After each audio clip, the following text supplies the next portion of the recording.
Alrighty, so today we are going to look at the 9 games that happened both yesterday and on Friday. And I was actually thinking about doing this video yesterday, but since, when I went to a Quakes game yesterday, and usually when I return from a Quakes game, it's right around 10 or 10:30, and by the time I actually finished writing all the notes here on the board, it was already midnight. And I was not going to record a video at midnight, especially how tired I was. So I decided to wait till today to look at the 9 games that happened yesterday and also on Friday. But in terms of these 9 games, surprisingly, most of these games kind of gone according to what people thought it would happen. I said in the preview with the way that these games have been on international break, and pretty much almost every single team at least have one player that is missing because of international duty. I thought maybe that could throw a little bit of a curveball, and that maybe there's going to be some surprises in some of these games. But no,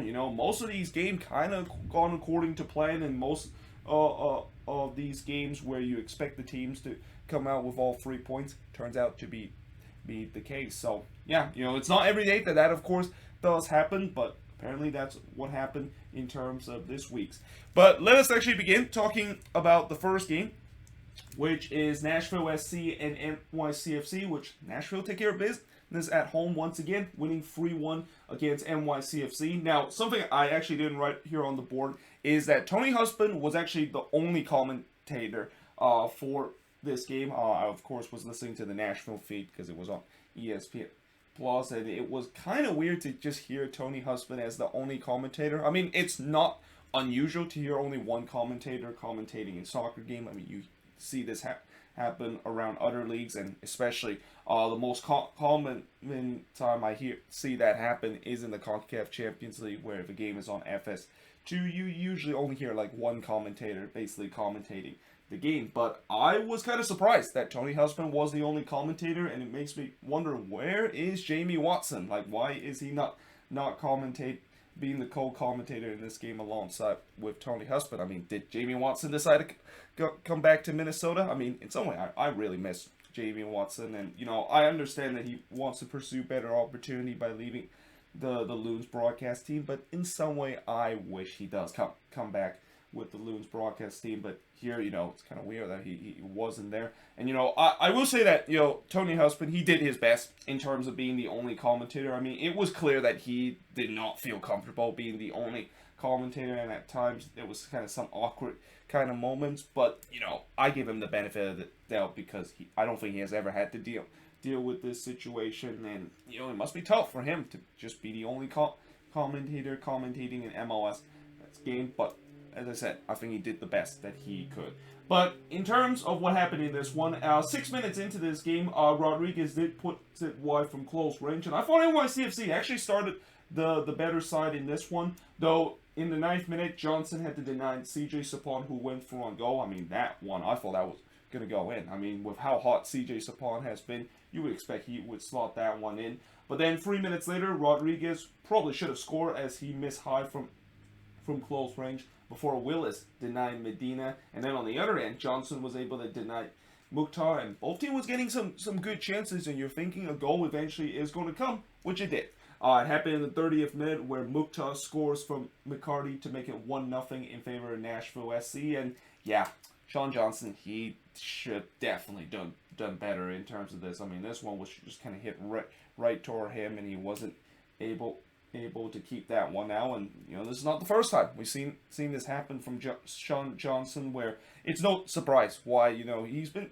Remember how Sean Johnson was considered one of the most promising American goalkeeper? Yeah, that has not gone so well with him, just making some mistakes throughout this season, and this was another one of those where I think he clearly should have saved that one. But that being said, that does give Nashville a 1-0 lead, and it would be 2-0 in favor of Nashville just 2 minutes later as Latanovic scores an own goal. And, I got to feel sorry for him. First game for NYCFC, and on your debut, you have a nightmare situation scoring an own goal to give Nashville SC a 2-0 lead. And it could have been 3-0 as Sapon tried to chip it over Sean Johnson, but he puts that one high. And then in the 42nd minute, this is when things kind of got ugly. And, I also forgot to mention in the preview, this is actually the first time that both of these teams met against each other, but you didn't think that was the case. Like this definitely looked like they met before, and then there was some bad blood in this game, and this was one of those bad blood moment where McCarty and Morales not only didn't just have choice words with each other, but Maxi Morales actually decided to do the classic El Treef move and basically put his hands and try to choke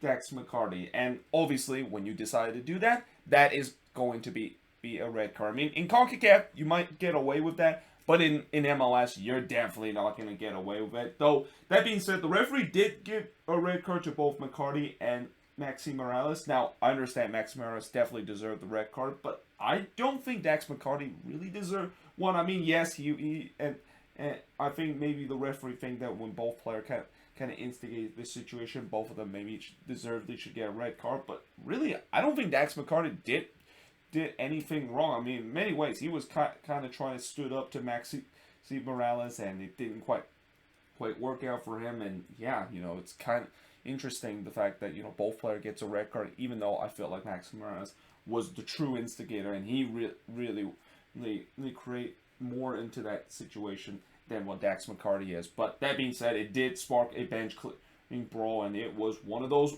ones that it was very ugly, and the referee had to take a while to get things back sorted out. But by the time that they did, it was already near halftime, and we do have to halftime with Nashville winning 2-0, and we play 10v10 soccer for the remaining of the second half. So in the second half, Johnson would rob Mukta and the chance for Nashville to make it 3-0. Before on the other end, Rodriguez tried to curl one in, but missed high. And I thought NYCFC was definitely trying to push to get one back. Both then in the 63rd minute, we have another boil over when Lovett and Castellanos had some choice words with each other, kind of remind each other about that situation that happened near the end of the first half. But ultimately, Nashville does kind of get the last laugh with Mukta scoring for the second time in this game from CJ Sapon to make it 3-0 in favor of Nashville. And when that goal went in, I knew this game was over. Like, there's no way NYCFC was going to come back from this, and no way Nashville was going to blow a 3-0 lead. They did get a consolation goal, that is NYCFC, as Tati Castellanos scored for Morales to make it 3-1. But again, that was just a consolation goal, and that goal might be a little bit disappointed in the perspective of Joe Willis, because he had a chance to get a clean sheet in this game and he wasn't able to do so. But that's only kind of the negative thing about this game for Nashville SC, is they get a big 3-1 win and big 3 points at home. As the shots in this one, 13 shots compared to 24 that NYCFC had. Both teams had 7 shots on goal, 4 shots off target compared to 6 that NYCFC had, 2 shots that was blocked compared to 11 that NYCFC had, and possession-wise, 43% possession compared to the 57% possession that NYCFC has in this game. And I talked about how important Nashville getting this win is. With them not having a lot of home games for the remaining of the season, they need to get maximum points pretty much in all of their games if they want to stay in the position that they're in the Eastern Conference.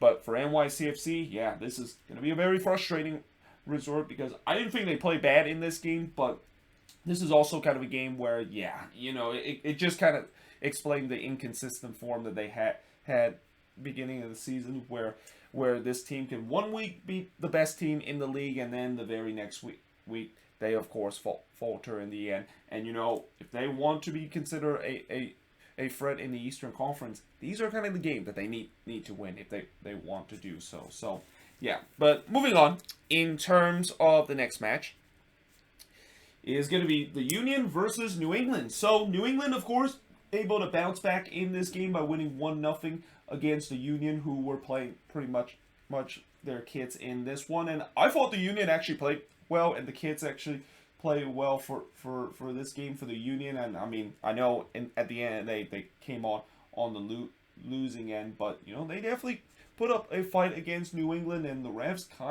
kind of had to earn this one against a Union team that, even though the Union was playing their kids in this game, if you want to talk about who actually has the best second team and who has the team that if they are forced to play their kids, and that it's going to be very tough to basically play against them, it's got to be the Philadelphia Union. I mean, I talked about how they have one of the best academy, if not the best academy in MLS.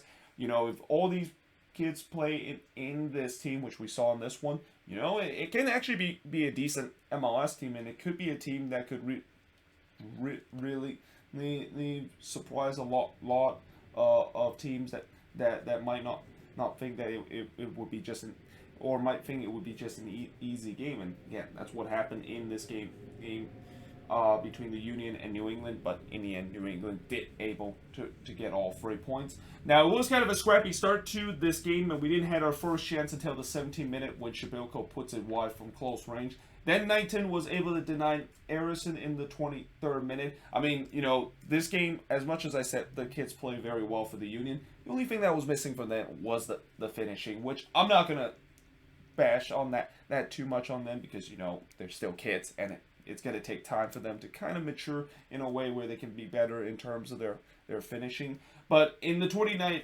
minute, Flock did fire one to Knighton, who kind of bobbled it, but was able to hang on in this one. I thought Knighton had a decent game in this one, and I know in the past Knighton hasn't really been sharp for the refs, but he's a backup goalkeeper, and when you're the backup goalkeeper, you're not going to always be the most sharp. And compared to him and Matt Turner is like a complete different comparison. So yeah, I thought Knighton, even though he had some shaky moments in this game, I thought he did a decent job just coming in really for Matt Turner. Now, in the 33rd minute, the winning goal happened as Matt Polster was able to score from Tristensen to give the refs a 1-0 lead. Before, in the 40th minute, Shibilko did put it to the side netting as the Union was trying to push to get an equalizer before halftime, but we do head to halftime 1-0 in favor of the refs. Now, in the second half, Knighton once again denied Rsl from long range. Before, there was a red card that was handed out to Tristensen after he, of course, got his second yellow card and basically earn a marching order. And the Union, down 1-0, they had a chance that maybe they could come back from this now that the refs were playing down a man for the remaining of the game. Now, in the 61st minute, they thought they got the equalizer, and I'm pretty sure Paxton Aaronson thought he got his second career MLS goal as he hits an absolute missile of a volley from long range. But what a save that was from Brad Knighton, one of the best saves that he has made this season to deny Aaronson and the Union the equalizer. But then the refs did have some chances to really close this game out. Scott called, well, I thought he should have scored in this incident. I mean, I know he's a defender and he doesn't play often, but he just missed an absolute sitter from 4 yards out, and that's going to be one that, fortunate for his team, they were able to win the game. But imagine if they didn't win this game, that's going to be one that he's going to think about for a very long time. But then in the 81st minute, Bendik was able to deny both from close range. And, as times kind of wind down, New England was just trying to bunker in and trying to hold on to the 1-0 lead. And kind of also did some shithousery too. I think near the end of the game, there was kind of a brawl that kind of kicked off because of the fact that Henry Kester, he's trying to waste some time. So he basically, as the ball was coming out, he basically kicked that ball into Rosette. And if you thought that shithousery was enough, he also decided to throw away the backup ball and basically throw it into the stands too. Now, obviously, Kester did get a yellow card for that incident, and that also is an incident kind of sparked that kind of brawl that happened at the end of the game. But honestly, that just looks like S tier kind of shithousery that I've seen of what Kester does. And sometimes when I see kind of shithousery like that, there's sometimes I do like it, and sometimes I do hate it. But that's kind of one of the incidents that I actually love it because at least this is kind of a shithousery that it feels perfectly fun, and especially the fact that when you're the road team and you're trying to hang on and you're trying to time waste, you got to do whatever you have to do so. And I know some people might not like it, but if you are the team that is in that situation, and I would say that I know Union fans were pissed off about what Kester did in that situation, but imagine if you were the one that was in the winning position and one of your players, let's say maybe Bedoya, did that you probably would be praising him the fact that he does that. So in some way, it kind of worked both way, and that, again, I know no players doesn't really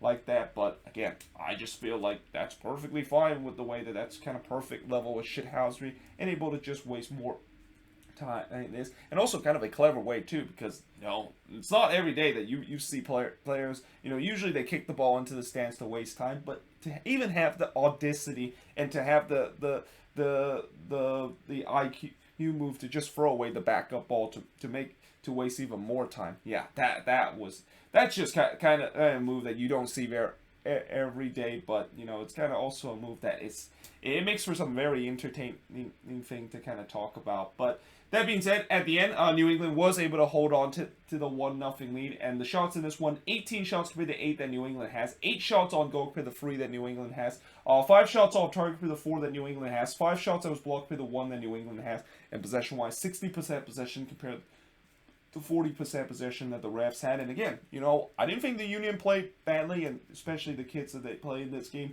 did not play badly whatsoever. But the only issue is they were mature enough to basically put the ball into the back and end, and the refs were just able to be the more clinical side to get all three points, which is something they've been doing pretty much in the entire season. I mean, even when the refs are not at their best, they always find a way to get all 3 points, and it's the reason why they are really the one that, unless there's a major collapse late in the season, they're going to win the Eastern Conference. Like, they have a huge lead towards second place Orlando City that I just don't see that league going to play anytime soon.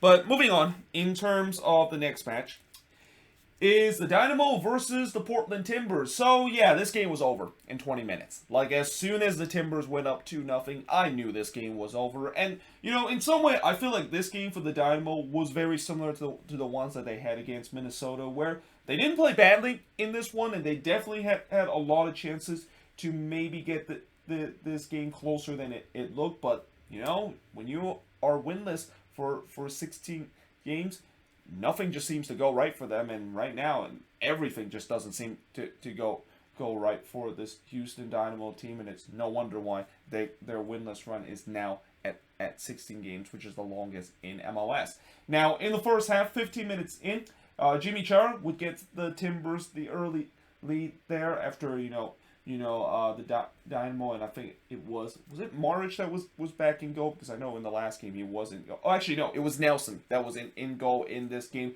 He actually made a decent save, but he did kind of allow a rebound, which Chara was able to be in the right place, right time to slot that rebound in to give the Timbers a 1-0 lead. And then there was a penalty that was given to the Portland Timbers after VAR deemed that Nelson brought down Mora in the box. Now, I actually don't know who the co-commentator was alongside with Glenn Davis, but he was kind of saying, yeah, I don't think that's a penalty. And I'm like, dude, you can clearly see that Nelson brought down Mora. I mean, I know sometimes with local broadcasts they can be a little bit of a homer, but that just feels like a very homer way to say when it was pretty obvious that Nelson brought down and made contact with Mora, and you basically just kind of deny and say, well, I don't know. I don't think I don't think there's definitive evidence to overturn. And, it's a good thing that the VAR people were not the co-commentator, because, they, of course, did the right thing, give the penalty for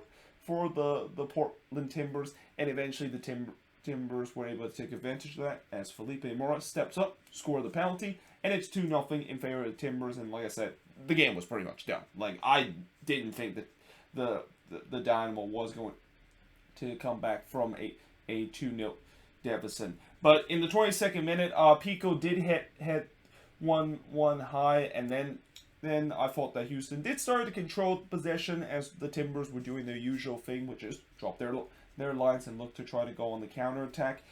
Steve Clark did deny Lundqvist from 17 yards out right on the stroke of halftime, but we do head to halftime with Portland leading 2-0 against the Houston Dynamo. Now in the second half, Clark was able to deny Memo Rodriguez from the free kick before there was a shout for a penalty from the Houston faithful, not given in the 54th minute. And, Houston, they will continue to try to push one back. Urruti dragged it wide from close range in the 60th minute before he did the same thing just 6 minutes later, put one wide from close range. And then Felipe Mora had a big opportunity to really kill this game off as he went through on goal, but unfortunately he puts that one wide. And then Steve Clark had to rock Junkern on the header in the 80th minute. I mean, it was a powerful header from there, but Steve Clark able to deny him and keep this the clean sheet. And I just kind of, after that moment, I just wrote, yeah, Houston winless run is now going to be at 16. Like, I mean, technically I should have wrote that by the 20th minute mark because I knew that the Dynamo was not going to win this. Parker did puts it high from short range in the 3rd minute of stoppage time, but in the end, the Timbers able to win a 2-0 victory, probably the easiest away win that they're going to get this season. As the shots in this game, 19 shots compared to 9 that the Timbers had, 6 shots on goal compared to 4 that the Timbers had, 7 shots that was off target compared to 3 that the Timbers had, 6 shots that was blocked compared to 2 that the Timbers had, and possession-wise, 48% possession compared to 52% possession in favor of the Portland Timbers. And again, you know, even though Houston kind of dominate all the category in terms of the stats, you know, when you have been on this long winless run, that, you know, it has to gets into the heads of some of these players. The fact that when you go on this long without getting a win, it just feels like it's almost like you just cannot get over that mountain. And you can really kind of see that no matter how much the Dynamo trying to get over the mountain, they're unable to do so. And now their winless run is going to be at 16 games. And like I said, I think they're going to be one of those teams that their season is pretty much done. I mean, they might as well just kind of pack it up and hope that eventually they do end their winless run, and maybe even fire a couple of more front office personnel now, as a lot of Dynamo fans kind of demand to do so, and then hope to start rebuild heading into the next season. But now moving on, in terms of the next match, it's going to be LAFC and Sporting KC, and not every day that I actually put the word LAFC and a surprising win in the same sentence, but that's kind of the world that we're living in right now, and kind of the season we're living in right now, where, you know, this season it's been a disastrous season for LAFC, and in a game where they were really shorthanded and against a Sporting KC team that was actually feeling their strongest team in this one, it was a pretty big surprise that LAFC was able to not only win this game, but absolutely blow the door away from Sporting KC, an opportunity to get all 3 points in this one. Now, in the first half, I will say that Sporting KC actually started the better side, and they kind of controlled the game, and it looked like that was kind of the way it was going to be for the rest of the game, as LAFC was just looking to try to sit back and trying to play those long ball, hope to exploit that SKC defense by doing so.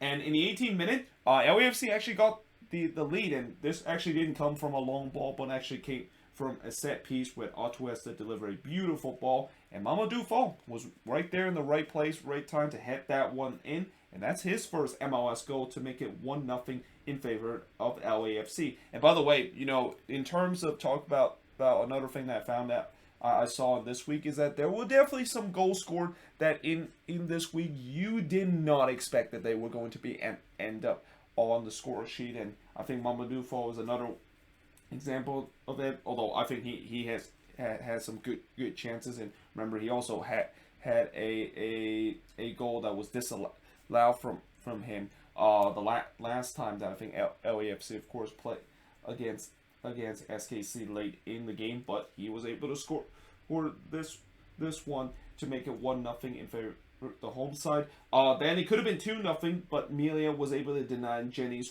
from close range before Bryce Duke puts it high from long range in the 28th minute. And, you know, LAFC, they were looking threatening whenever they go on the break. And while SKC still had majority of the possession, they just could not break down this LAFC back line. And that's something also I don't usually say very often, where the opponent team unable to break down an LAFC back line that has been really bad throughout the season. But I thought that this game, that back line for LAFC was very solid and being a shutdown on this very dangerous SKC attack. And also, we do head to halftime with LAFC leading 1-0. Now, in the 57th minute in the second half, we had a red card as Roger Espinoza was given his marching order. And yeah, I mean, this was a very, very typical kind of Roger Espinoza kind of move where, you know, we know he's considered one of the more dirty player in the league, and this was kind of dirty with him just intentionally stepping on Orengo. And in other words, it was clearly a kick out that he did in this instant. And when you do that, that is going to be an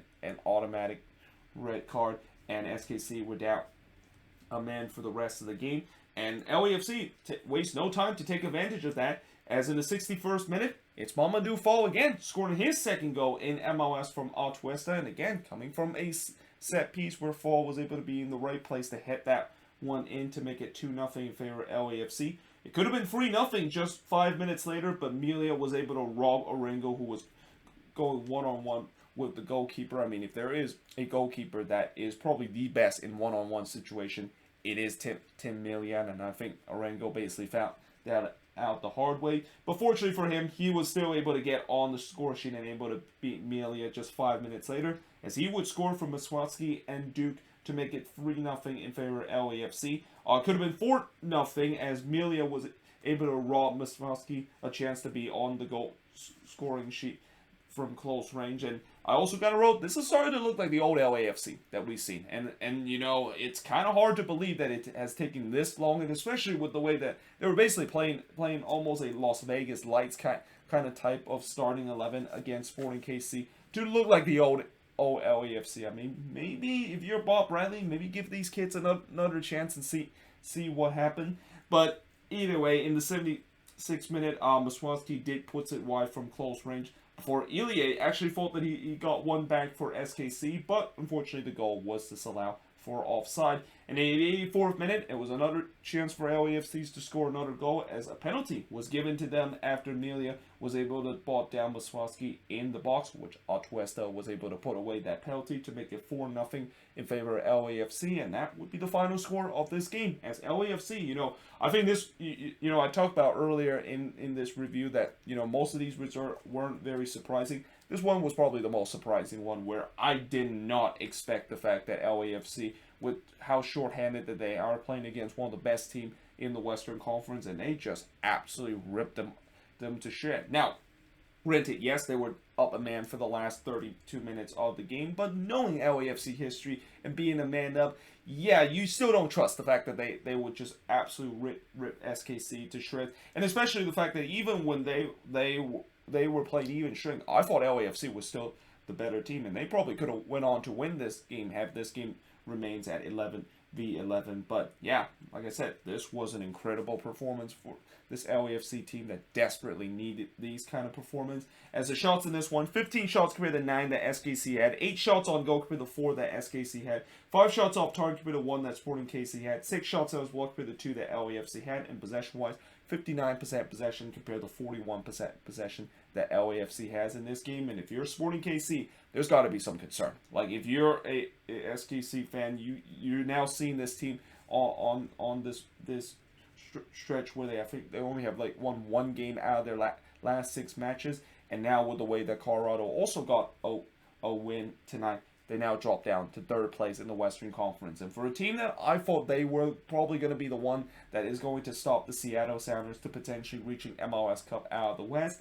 yeah, this kind of form that they're in is not going to help their cases to try to beat the Seattle Sounders. And in some way, I think this is kind of bad news for the rest of the Western Conference, with the way that, yeah, you know, we need to have a team that can really put a challenge on the Sounders. And, you know, Colorado, I think they're a team that I'll talk about a little bit later, could maybe put a bit of a challenge against the Sounders. But that being said, I still think SKC is the one to do so. And looking how much SKC have struggled in this stretch, and especially this is another game where they gave up an early goal, and I talk about how you can only do that so many times before you're unable to come back. In this game, not only they didn't come back, but they got absolutely ripped to shreds and was never able to mount any sort of comeback against this LAFC team. But now moving on, in terms of the next match, is now talking about the Saturday game, and the first of 5 Saturday game, which is between the Whitecaps and Rsl and Fc. And the Whitecaps did it again. You know, they were down 1-0 in this game against Rsl and Fc heading into halftime, but able to score 2 late goals in the second half to come from behind to win 2-1 against Rsl and Fc again. Now, I also thought that this was kind of a tale of 2 halves where, you know, I thought Austin were the better team in the first half, and they had an opportunity to get a 1-0 lead just 3 minutes into the game, but Dominguez just could not quite try to stab one in from close range and actually missed one. There was a bit of a scramble in the box or a scramble in the Austin box, but Stuver was able to cut it in the end before Gallagher missed an absolute sitter with the way that he had a free header and he just kind of completely hits it and goes way wide. But yeah, Austin, no doubt they were the better team to start this game, but again, they're having trouble to try to finish their chances, which has been the problem throughout this season. But in the 25th minute, Giroussi did kind of have a little bit of a cross shot that was deflected wide. I'll tell you what, Sebastian Giroussi has really made a huge impact to this Austin team. And I'll later talk about how he actually ends up on the score sheet in this one. But in the 26th minute, Pochettino, which was one of the guys that they were hoping to make the impact in that number 10 position, well, he also missed a free header from close range there. Before in the 45th minute, after all the pressure that Austin FC was putting, they finally got their deserved goal. As again, Giroussi gets on the score sheet from Dominguez to give the visitor a 1-0 lead heading into halftime. But as we go into the second half, like I said, this was a tale of two halves, and this is when Austin kind of be a little bit too conservative in the second half and allowed the Whitecaps to really come back into this game, because in the 58th minute, Ryan Gaul almost scored another goal and kind of tried to do a random layout, but unfortunately Stuber was able to tip that one over, and actually not tip it over, but actually tip that one onto the bar and out. So very unlucky for Gaul to almost did a random layout there and able to put the ball into the back net. Before 2 minutes later, Youngworth almost hits it high from a corner in the 60th minute, and the Whitecaps were really pushing for an equalizer. Stuver had to absolutely rob Brian White, and then on the follow-up, Gaul had a chance to put that one into the empty net. But again, Stuver, he's in this game at least he started to look like the Brad Stuver that we know from the beginning of the season, making some incredible save to keep this Austin team in the game, and this was just an incredible moment for him to get himself back up on his feet and able to deny Ryan Gaul from short range and make an incredible double save during that sequence. But ultimately, that pressure for the Whitecaps eventually kind of resort into an equalizing goal, and it finally happened in the 70th minute. And again, we've seen some players on this week where you do not expect that they were the one that was able to get a crucial goal, and here's another example of it. Eric Godoy. How many times have you seen he actually ends up on the score sheet? But he actually ends up on the score sheet here from Dahomey to tie the game up at 1 apiece. But Vancouver almost made a classic schoolboy error where when you score a goal, you're always going to be the most vulnerable on the other end, and they almost concede on the other end. But Thomas Hassel, who didn't really have a lot to do in this game, at least in the second half, he was able to rob Giroussi a chance for his second goal and give Austin the lead right back just 1 minute later from point-blank range. Before Dahomey tried to chip it over Stuver, but that one was clear off the line by Cascante. Caicedo then puts a free kick straight to Stuver, but ultimately 3 minutes later, he would beat Stuver as he was able to clean up on a rebound that Stuver basically allowed to score to give the Whitecaps a 2-1 lead heading into the last 7 minutes of this game. Now, as we head to the last 7 minutes of this game, you can see the Whitecaps were dropping their lines and trying to hold on to this 2-1 lead, which eventually they were able to do so as they win 2-1 against Austin FC in this one. As the shots in this one, 16 shots compared to the 12 that Austin FC had, 9 shots on goal compared to the 5 that Austin FC had, 2 shots off target compared to the 3 that Austin FC had, 5 shots that was blocked compared to the 4 that Austin FC had, and possession-wise, 50% apiece for both of these teams. But again, the Whitecaps, they did it again, and getting 3 points and getting a comfort behind victory against Austin FC. And they're right now the hottest team in MLS right now. Like, this is now 4 straight wins that Vancouver has had, and they have now also owned the longest unbeaten run in MLS at 10 games. And I gotta say, if there is a team right now that is below the red line in the Western Conference that is destined to potentially get themselves above the red line, it's the Vancouver Whitecaps. I mean, this team is just red hot right now, and this has also started to kind of look very similar to last year, where remember where the Whitecaps had kind of a late season surge and they just missed out on the playoffs. Well, I think this season they kind of did that late season surge a little bit early, and it's good the fact that they did it a little bit earlier, because this does give them a chance to really catch some of the teams that is above them and also really put pressure on some of the team that is above them to keep winning, so that they can fence Vancouver off a chance to get themselves back above the red line. But that being said, moving on into the next game is Orlando and Columbus. So this game, it kind of got comfortable for Orlando City in the first half, and then Columbus basically hit 2 sucker punch goals to kind of make this game really uncomfortable for Orlando City, but eventually they were able to come through with a 3-2 win. And also, this is something that Orlando City has not done pretty much in the entire month of August, which is score more than 1 or 2 goals. And in this one, was one of the rare times that Orlando City attack really kind of spark in a period where they have been relatively quiet and kind of been going through a little bit of a goal drought. Well, I wouldn't say a goal drought, because at least they were able to still score goals in some of these games, but they were definitely not scoring as much, and their attack, I thought, was really underperforming with the way that when you look at this Orlando City attack, they should be one of the most dynamic attack in the league. But in the first half, it was a scrappy start to this game, as neither team really done much on the attack.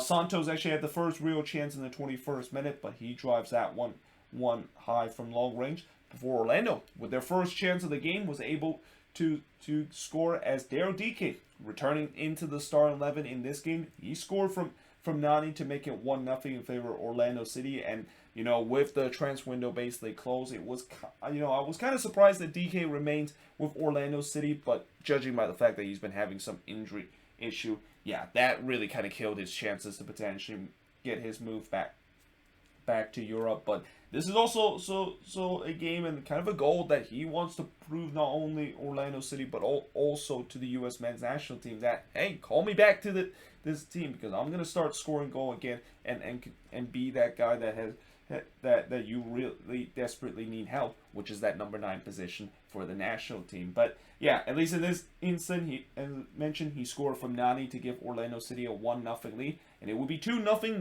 not long after, as Sylvester Vanderwater scored from Juan to make it 2-0 in favor of Orlando City in the 29th minute. But then just 3 minutes later, Columbus had a chance to get one back, as Grimwest was able to deny Matan from long range. Adam Grimwest making his first start for Orlando City in this game in relief of Pedro Galese. And he didn't really had a lot to do in this game, but that was a decent save for him. And especially for a goalkeeper that have not played for the whole season, that first big test is always gonna be interesting to see. And I thought Adam Grimwest passed that test very well, as he would make a good save from Matan from long range, before Santos did hit it wide from close range, and Columbus started to kind of get back into this game and looking and trying to get one back before halftime. But we do head to halftime with Orlando leading 2-0 against Columbus. Now in the second half, Room was able to deny Rsl, and I thought Columbus clearly was caught napping heading into the second half. Like, this looks like it was just kind of one of those moments where a team kind of was thinking they're still in the locker room and wasn't set heading into the second half, and the Crew almost got punished by that. It could have been 3-0 at that point. But instead, in the 52nd minute, they did get themselves a way to get back in the game, although it wasn't really because of one of their players scoring the goal, but also their opposition scoring an own goal. And unfortunately, Antonio Carlos is the unlucky one to contribute the goal to give Columbus back in this game. And they definitely took advantage of it, because just 2 minutes later, Miguel Berry, the hero in the Hell Israel derby, he gets on the score sheet again here from Etienne and Zaharian to tie the game up at 2 apiece. And all of a sudden, it was 2-2 in a blink of an eye. And I'm pretty sure the 25,000 inside of Explorer Stadium was absolutely stunned. The fact that they were looking so comfortable throughout this game, and bang, 2-2, just like that, with the Crew scoring 2 goals in a span of just 2 minutes. But ultimately, they did have something to cheer about just 14 minutes later, because Orlando would take the lead back, as Junior Rsl basically put a missile of a strike from long range to find the bottom left corner from Daryl DK to give Orlando City the 3-2 lead. They could have made it 4-2 if Mueller didn't fire one wide from long range in the 76th minute, and it could have definitely been 4-2 in the 82nd minute. Have Akindele, who was through on goal.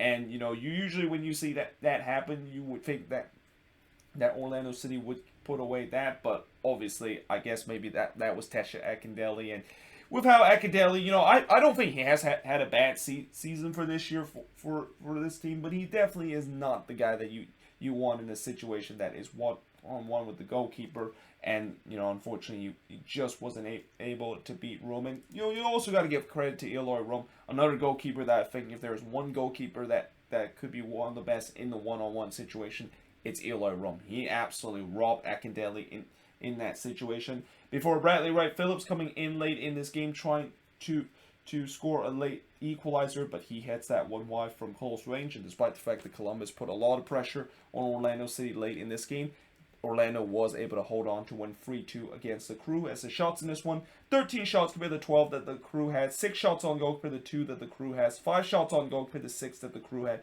2 shots that was blocked compared to 4 that the Crew has, and possession-wise, 48% possession compared to 52% possession that the Columbus Crew has in this game. And for Orlando City, big win for them to try to keep themselves in second place in the Eastern Conference. But for Columbus, this is not a great result, and the struggle on the road, which has been a problem for them in these past couple of years, have just continued into this one.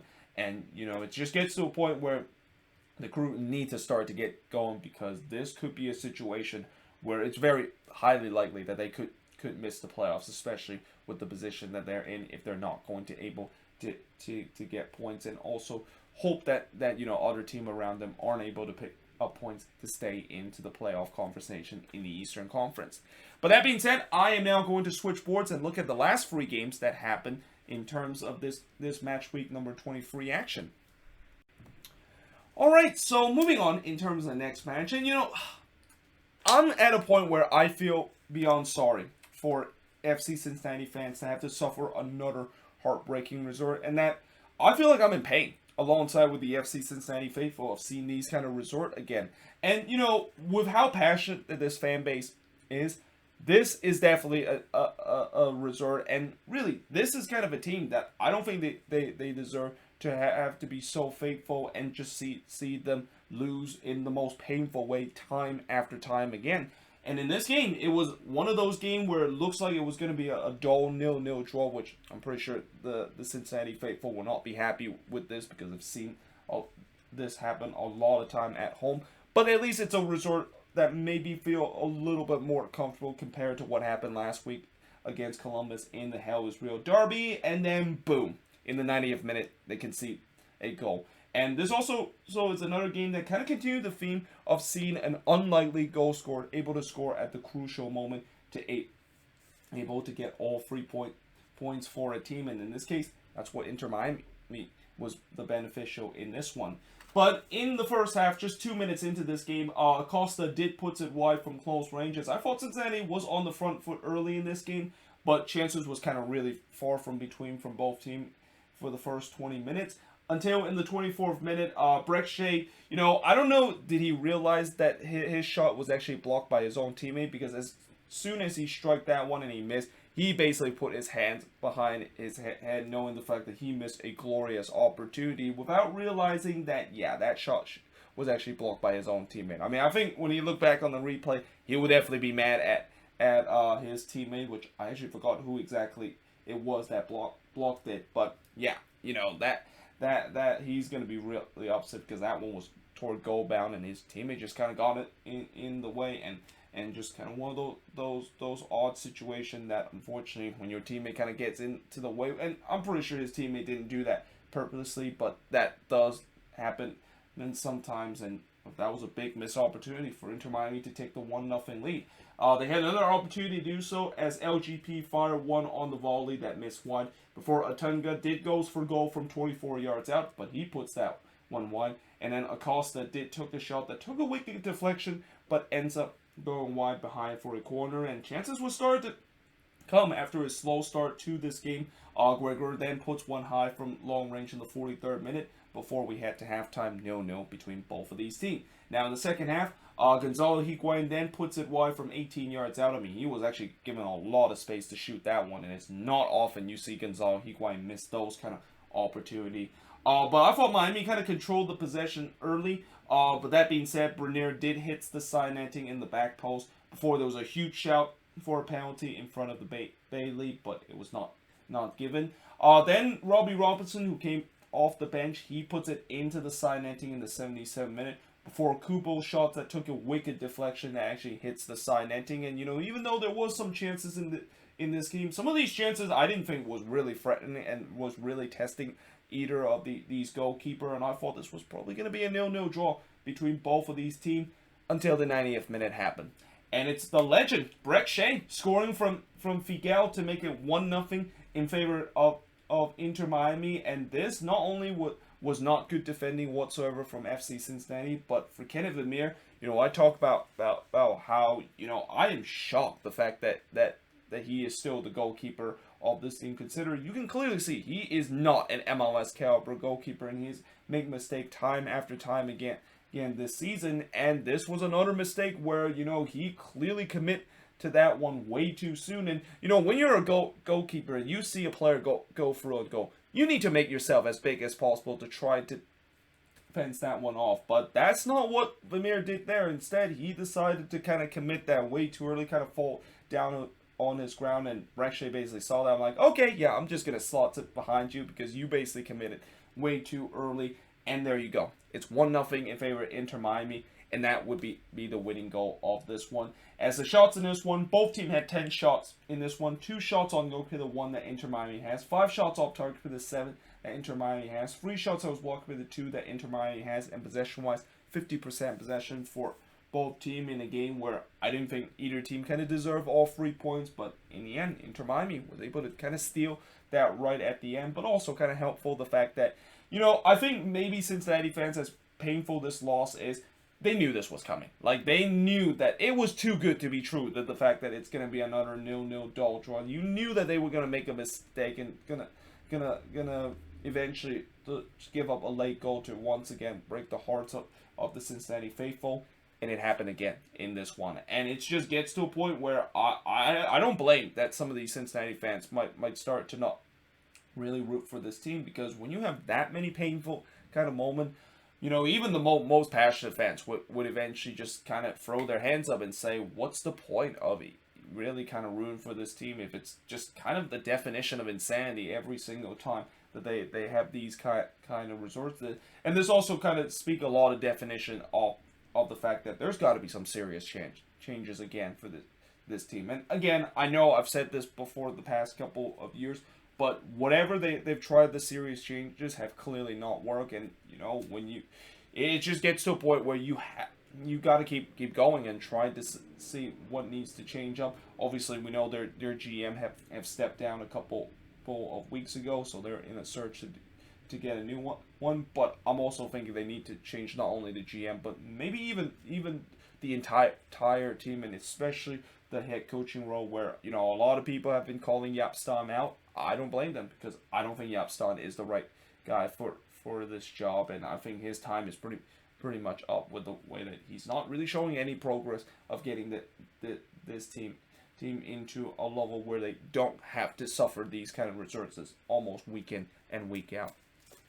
But that being said, moving on into the next match, and also one more thing about this match, you know, as much as I don't think Inter Miami deserved to get all 3 points of this game, I think they'll take it, and knowing the fact that they have been on a relatively great run, and I don't think I've ever thought I would say this during this season, but I got to give a lot of credit of what Phil Neville has been doing this season, and how, you know, remember that 5-0 loss that they lost to New England, and how everybody was calling for Phil Neville heads in the Miami fan base, and he basically completely changed things up, and next thing you know, this team is on a great run where they are only 4 points behind DC United in terms of the last spot in the playoffs, and not to mention they also have a game in hand over those teams that is above them. They could really get themselves into this playoff conversation if they can and keep winning, and especially win that game in hand.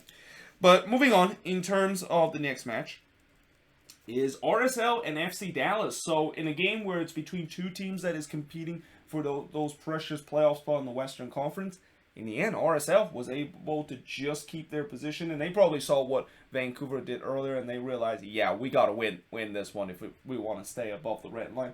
And they did just so, although early on, it definitely didn't look like that was going to be the case, because I thought Dallas was actually the better team. There was a shout for a penalty from them, but it was not given in the second minute. before Jesus Ferreira puts it wide from close range, and then Savina puts it wide also from close range. And Dallas was really starting on the front foot and looking to get the opening goal, and they did. In the 19th minute, Franco Jara finally break out of his goal drought, scoring from Ferreira to give Dallas a 1-0 lead. Though Rubio Rubin tried to equalize immediately, but he just stabbed that one wide from close range in the 24th minute. And then in the 33rd minute, Jara did try to score his second goal and give Dallas a 2-0 lead, but that one missed wide. But I thought RSL was really starting to control this game, and they were definitely looking to look for an equalizer before halftime. And this time, unlike the time I said that when teams look for an equalizer and they aren't able to find it before halftime, this time it's different. RSL was able to get that equalizer, and it's Justin Glenn scoring from Herrera and Ruiz to make this game a tie, or to make this a tie game between both of these teams, and that's how the score would be heading into the second half. And in the second half, RSL clearly took that momentum heading into halftime with the equalizer and with the upper hand, because in the second half they were able to go up 2-1 as Johnny Mendes would score to make it 2-1 in favor of RSL. I kind of wrote not a great moment for Felipe because he kind of allowed a huge rebound on a weak effort, and that, you know, whenever I see goalkeeper allow a rebound, especially on a weak effort shot and they allow a rebound, that always is not a great moment because you just got to parry that one out much cleanly. And I thought Felipe did not do a good job doing this instant, just kind of parry this one right into the path of Mendes and give RSL the lead for the first time in this game. And in the 66th minute, it could have been 3-1 if Everton was able to kind of keep his shot down from long range, but he puts that one high before Krylak had another chance to make it 3-1, and probably should have done so because he had a great look from 18 yards out. It is not often you see Damir Krylak miss the target with a good look like that from outside the box, and just no closing down whatsoever from Dallas. But fortunately for Dallas, he puts that one wide. But unfortunately for Dallas, they weren't so lucky to not keep this score line at 2-1 any longer, because in the 72nd minute it would be 3-1, and it's Rusnak that scored from Mendes to make it 3-1 in favor of RSL. And again, another bad moment for Felipe, and this one I think is even worse than the last moment, because this one was literally hit right toward Felipe. Like, you have to save that shot if that one is hit right toward him. But, you know, he did get a hand to it, but just not enough to just kind of let that one hit one side of the post and bounce in. And yeah, I mean, this was just not a great game for Felipe. Kind of a falling down from grace after the performance that he put against Austin FC in the game last week. And this mistake actually turns out to be very costly, because Dallas actually found a way to get themselves back into the game, as Jesus Ferreira was able to make it 3-2 in this game to make it a little bit interesting. But RSL, knowing how things are going to be, are a little bit too interesting, trying to once again restore their 2-goal lead.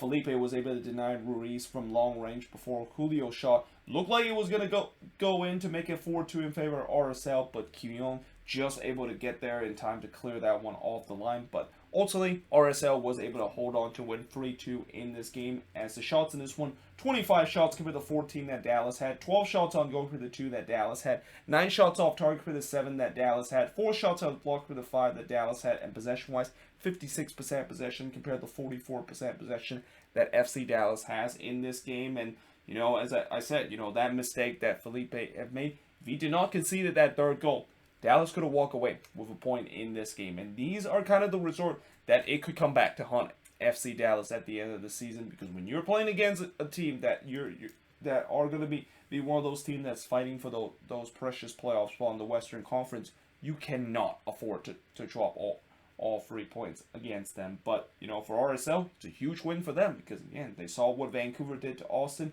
They realized they need to win to keep themselves above the red line, and they did so, at least for this week, where they're able to stay above the red line and fence off all those teams that is chasing for that last precious spot of the playoffs position in the Western Conference. But now moving on in terms of the next match, and unfortunately, Dallas isn't the only team that wasted an opportunity to keep up with teams in the playoff race, because the Quakes also didn't take advantage to keep up with these teams, and in fact, they lost ground against some of these teams that is in that playoff conversation. And in some way, I think this game was kind of very similar to the FC Cincinnati versus Inter Miami game, where chances was kind of far from between for both of these teams. And in some way, if you're a neutral watching this, yeah, I gotta feel sorry for you, because this was not one of the best game you would, of course, would want to watch. But ultimately, the Rapids, they left it late, but they were able to get a winner. And just like this FC Cincinnati versus Inter Miami game, an unlikely goal score was the one that gets the winning goal in this one for the Colorado Rapids. Now, in the second minutes of this game, there was a nasty collision of heads between Abubakar and Abobasi, and both of these players actually had to be subbed off. And I'll tell you what, when I saw the replay a couple of times of that, I feel like Abubakar is lucky to not get a red card out of this, because anytime when you decide to put such a rough challenge like that, and especially with the way that Abubakar, I feel like he knew what he was doing, and the fact that when you decide to endanger of a safety of a player, yeah, you're going to get a red card. And I think he is very lucky, the fact that he only got a yellow out of that one. But yeah, both of these players had to be subbed off. And I talk about how this ends up to be a tough loss for the Quakes. I think this is even more tougher, because losing Jeremy Abobasi, who has been really, I think the only player that I could say that is the dangerous man going forward for this team.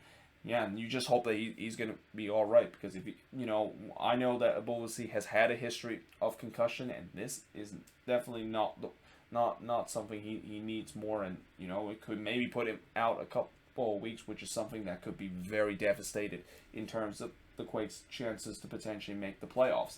Now, that being said, after that long delay, I thought there was a lot of possession for the Rapids early in this game, as the Quakes were elected to sit back. I also thought that there was a lot of sloppy passes from both teams in the midfield, and this is also where I talked about earlier why, if you're a neutral watching this game, yeah, I feel sorry for you, because the passing was just absolutely awful to watch, and it was just getting to a point where I was already kind of tired coming into attending this game, but I felt really tired by the 30th minute, because literally nothing happened during this game. Like, both teams was just unable to keep possession in the midfield long enough to really mount an attack. And 36 minutes into this game, the shots was only 2-1 in favor of the Colorado Rapids, and there was 0 shots on goal for both teams. But that being said, 1 minute later, there was the first shot on goal, and it was actually Brian Galvan that puts the first shot on goal. But that one was just weakly hit, just straight to JT Marcinkowski. Before Kate Cow, I thought this was the moment for the Quakes to get the opening goal. I mean, he went through on goal there, and he just puts that one wide. And those are kind of the opportunity when you play against a good team like the Colorado Rapids. You have to put away. And I thought Kate Cow, it was another kind of disappointing performance, and I'm kind of starting to worry that hype that he got in the early part of the season is started to go away, because he has not looked the same ever since he got that hype level in the beginning of the year. Now, in the 41st minute, Shinichiki did puts it wide from 18 yards out. I thought the game finally started to open up after it was being so tight throughout the first half. But ultimately, we do head to halftime scoreless between both of these teams. Now, in the second half, I thought the Quakes started to show a little bit more urgency on the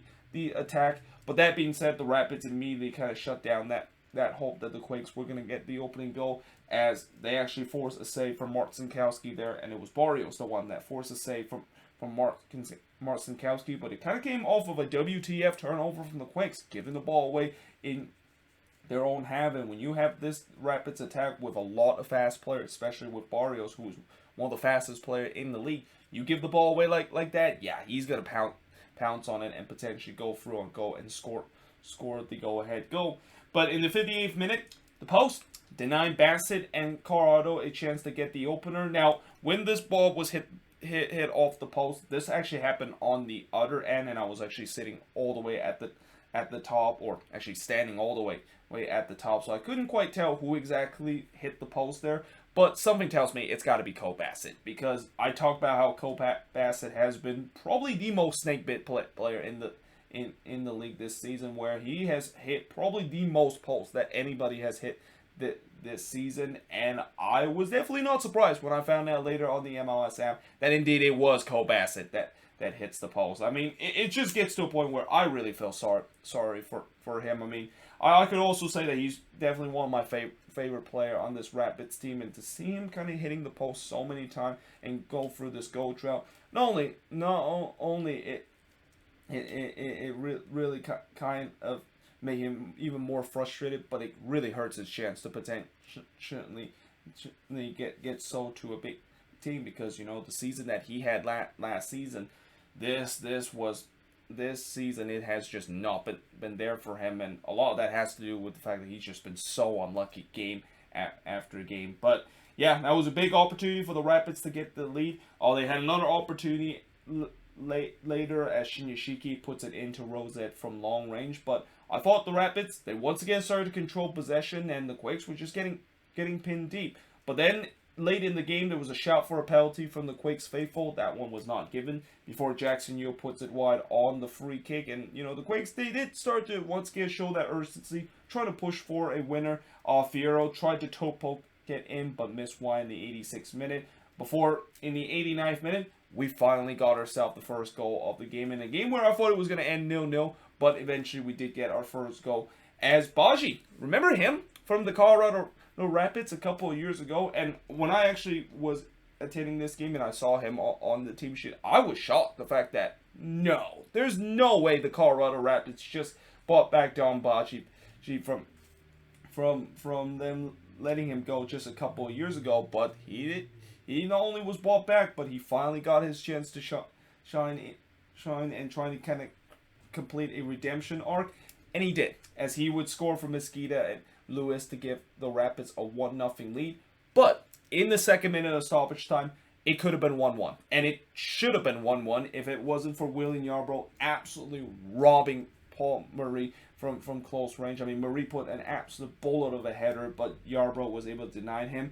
But then on the follow-up, Fierro was there to try to just tap it in, and you know, unfortunately, Fierro just kind of become the victim of that turf monster at PayPal Park, and he basically slipped at the most crucial time to get any contact in terms of that. And yeah, I mean, you talk about heartbreaking moment. First, conceding the late goal, but also have that moment to gone two ways. And yeah, in the end, it resorted to a heartbreaking loss that the Quakes have had. And the shots in this one, 11 shots compared to 13 that the Rapids had. 2 shots on goal compared to 5 that the Rapids had. 8 shots off target compared to 4 that the Rapids had. 1 shot that was blocked compared to 4 that the Rapids had. And possession-wise, 53% possession compared to 47% possession that the Colorado Rapids has in this game. And, you know, despite the fact that this was very similar to this game, where you might think this is a game where I don't think either team deserve all 3 points, I really think that you know, in this one, the Rapids definitely deserve 3 points with the way that I think they create more of the dangerous opportunity, and also the Quakes deserve to lose with the way how they play in this game. I mean, this was probably the worst I've seen the Quakes play during this last 10 game stretch when they go on a 10 game unbeaten run, and it's unsurprising when they played the worst in this 11 game stretch that 10 game unbeaten streak does come to an end. Now, the good news I will say with the Quakes is that, you know, this is only one of the 3 teams for the remaining of the season that they're going to play that is above the red line. So they're still going to get chances. You know, even though they lost ground in this instant, they still are going to get chances against teams that